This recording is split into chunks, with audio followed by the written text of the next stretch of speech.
Hey everyone, welcome back to a heavy metal diecast video, and today we've got one here from Gemini Aces in 1/72 scale diecast. This does look pretty cool. This is quite a large box. It is, it does look a little bit fancy as well, so that's a little bit of fun for us. And it is an A-7E Corsair II, of course, from the US Navy's VF-113, the Stingers here. And they were originally formed in 1948 as VF-113, flying the F-8 Bearcats. And then they would transition over to the F-4U Corsairs, which would begin their baptism of fire in the Korean War in 1950. In 1970, the squadron would receive their A-7 Corsair IIs here, which would see them operating in Southeast Asia during the Vietnam War off the USS Ranger, which our particular aircraft here is from. These would be the last aircraft they would fly while designated VF-113, as in 1984 they would transition to the FA-18 Hornets and change to VFA-113. But what we want to do is check out what's in here. We'll actually open this right up first on camera and see what we have, because I don't think we've opened one of these up on camera like that before. It does have a lot of detail. This is quite a hard stock, and yeah, very, very nicely presented. It does, instructions, no, that just says remove some bits before taking the model out. So we'll move that out of the way then. And okay, that's the bits that it's talking about. So it does come with a little certificate of sorts. It is like a thick cardboard. These are a limited run too, so there is only 750 of these made worldwide. So if you do like what you see, you will have to hunt on the second-hand market like I did, because that's how I got this one. It does have a set of instructions here. That does look pretty cool. They are not the biggest set of instructions. So if you do have one of these and don't have any instructions, whack this on pause, and now you do. There is a lot of stuff we need to put on. And of course, there is a little baggie of all the ordnance. That does look like a whole heap of ordnance, and there does look like a whole heap of gear bay doors there. So, and there is a nice stand here, so we will move, as it said, take these bits out. Oh, that helps get the aircraft out. Okay, very nice. All right, so as I said, this is a second-hand purchase, but this does look pretty cool. We'll move this awesome box out of the way and check out this great-looking A7. It does look to have a lot of detail. The weight itself is not too bad. The panel line's really nicely done. The details itself is really well done. Check the stinger on the tail there.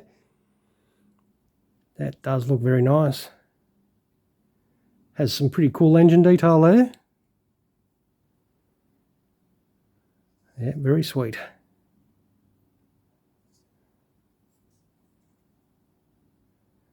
That is cool. Let's see. Yeah, that opens up really well. There is a little pilot figure obviously in there. I'm not sure out of the factory if they come out like that or if you have to put that in, but the previous owner has either put that in or that's how it does come out. And I reckon it does show a lot of nice detail in there. It's sort of generic pilot that you do get with these. Let us turn this over and have a little look around. There is nothing really inside that intake there. It just goes into darkness. So it has some pretty nice details on the wings, like the panel lines are fairly well done. And of course, all those points for the ordnance that we need to put on. This is already set up for in-flight, so that's going to be easy. A little Gemini stamp there, so you know who it's from. Don't want to forget that. These are not the cheapest either, so but the build quality does look very nice. What we got to do is we got to set this out with some ordnance, of course. So what we'll do is we'll kit this A7 out and come right back. So just quickly, this is the ordnance that you need to put on the aircraft, which they do have some great detail on there, which is pretty cool. But I just thought I'd quickly show you that first. All right, let's get to finish kitting out this Corsair. All right, this is this awesome looking Corsair II set up. Very straightforward. The weapon loadout went in nicely. You have to be very careful with those to put them into their slot so you don't break them, because they would be very easy to break off. I luckily did not sausage finger any of them, so this was assembled without breakage. And that is in flight. That is really cool. So that's how your Corsair II is going to look set up for in flight. And this does look pretty cool. I don't mind this Gemini one at all. I reckon it does set up nicely. And of course, you do get a stand with this one. It is quite a large stand, so you do have to screw it together. And it does go in.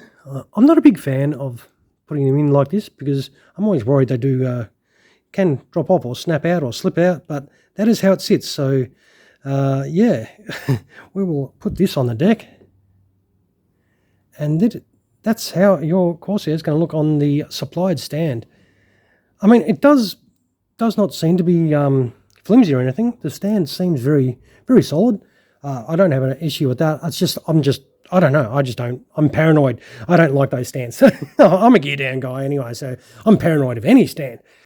But it does sit quite high, so that's another thing. So if it does drop, that's a bit of a height for it to drop. But I reckon it's still pretty cool though. This is definitely a nice build. The quality wise, they are nice. They are a little bit expensive, but they are worth the coin. They do come up quite well. I don't mind them at all. But of course, I want to see this gear down, and this is going to be fun because I saw all of that landing gear and gear bay doors and all that stuff we got to put on.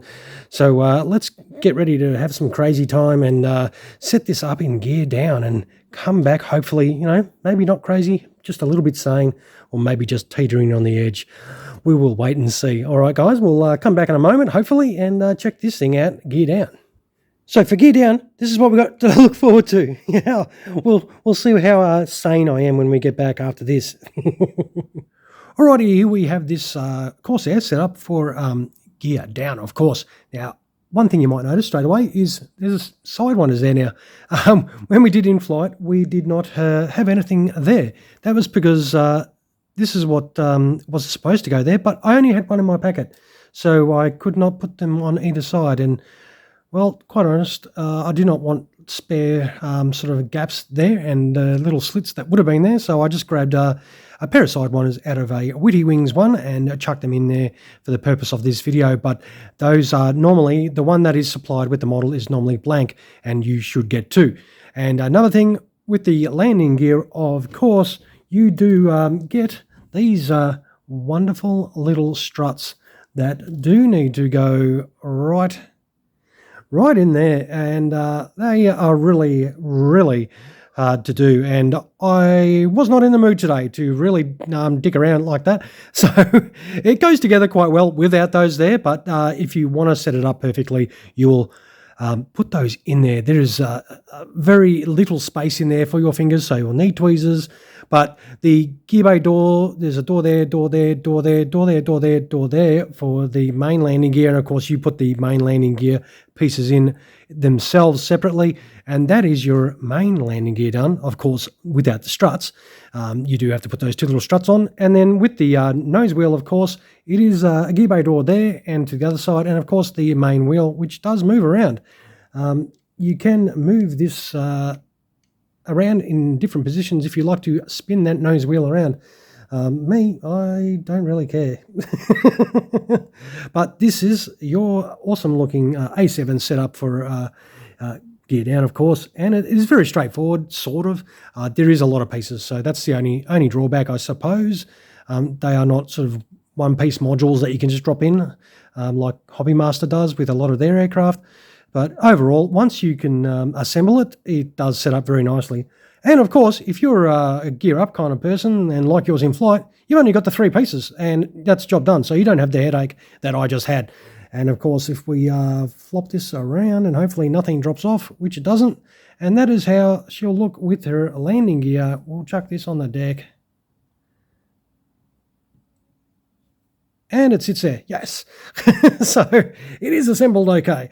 But overall, I think this is a very nice model, somewhat complicated or fiddly, I suppose, depending on what your hand-eye coordination and how much you need to drink to assemble a model.